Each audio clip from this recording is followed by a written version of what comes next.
Hey, what's good guys? My name's Chris. Welcome back to the official WearTesters.com YouTube channel. Today we got something a little bit different. What do you think about these?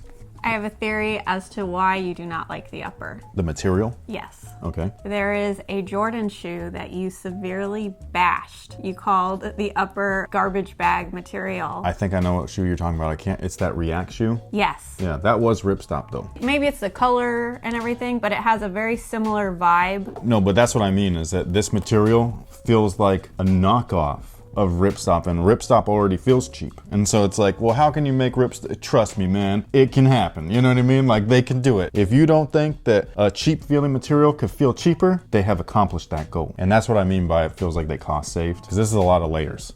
Yeah. And a lot of stitching. So this is just probably way easier and way cheaper to manufacture. I hate to throw Jordan Brand under the bus. Just kidding, I don't.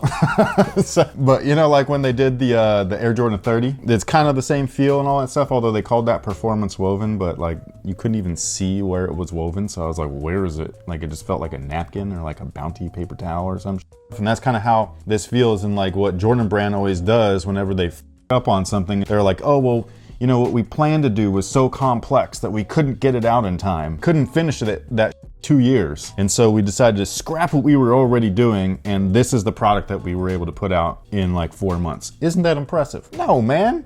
You know what I mean? Like, that's not impressive. That just shows that y'all are sloppy, you know? And so that's what I feel like this shoe is. It's just like, people aren't buying basketball shoes right now. Everything's about hype beast and all that. So just put something out. Just make sure that it works. Put it out. That's what it feels like. I'm not saying that this is gonna be a bad shoe, because again, I love playing in these, and if these play even barely just like below just because the materials aren't as great, then cool, man. That's a win. I'm gonna play devil's advocate though for Leo. Chang? Yes. Yeah.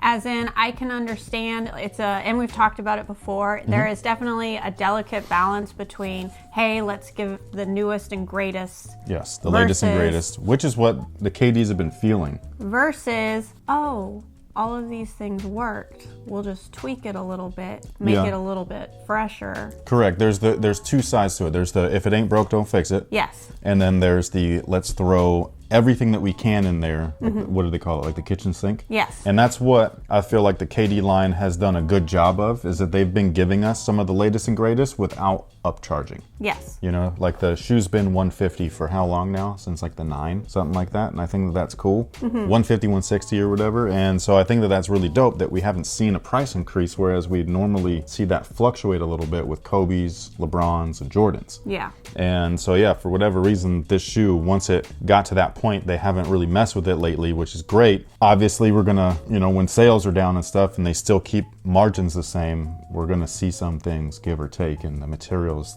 are the thing that I feel like they took out. But at the same time, like she was saying, if it ain't broke, don't fix it. They did tweak some things, but they kept something that I think is probably the most vital and the thing that most people fell in love with, which is the Zoom Strobel.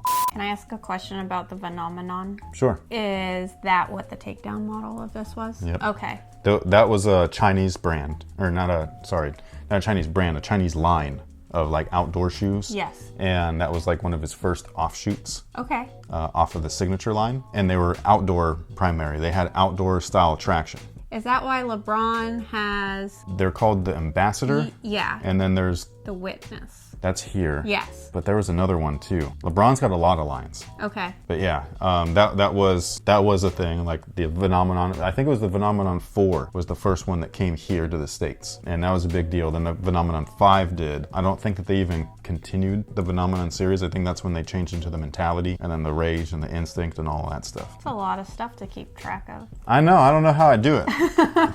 It's just a weird thing, man. Can't remember what day it is, but I sure as hell remember these, you know what I mean? Do these come with a sticker? What kind of sticker? Like a lot of my shoes will come with that. That's kid size and women's, yeah. Come with that giant gold sticker, and I stick them all over our toolbox. So I don't have one to show off, but as soon as you went, I was just like, hey, it's a sticker. Yeah, no, so so for those of you guys that don't know, kids and women's releases, for some reason, they get a sticker in the box. We don't get anything. So how do you feel about the Air Jordan 6? Do you have a pair? No, I didn't get you a pair? I thought that I got you a pair.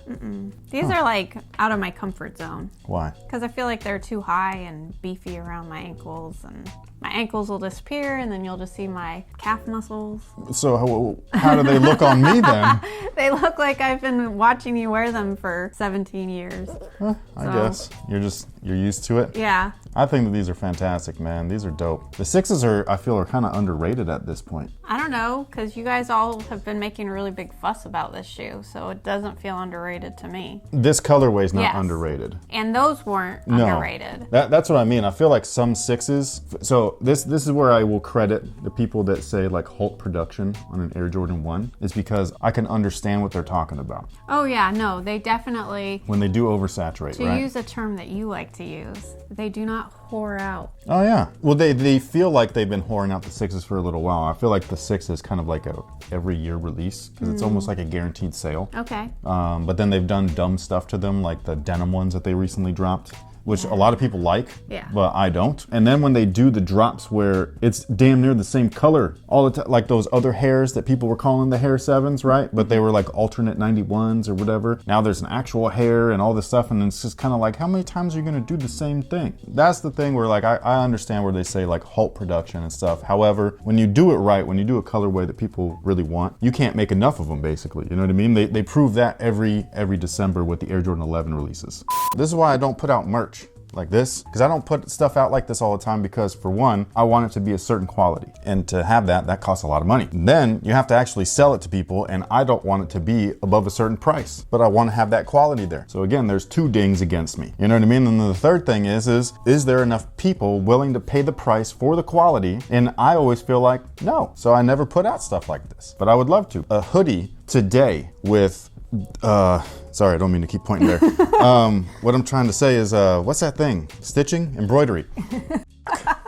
The day just started for me, man. This is gonna be a long one. But like that, like this, for example, this costs like over $100. And I wanna try to get that out for 40, and I don't feel like people even pay 40 bucks for it. You feel me?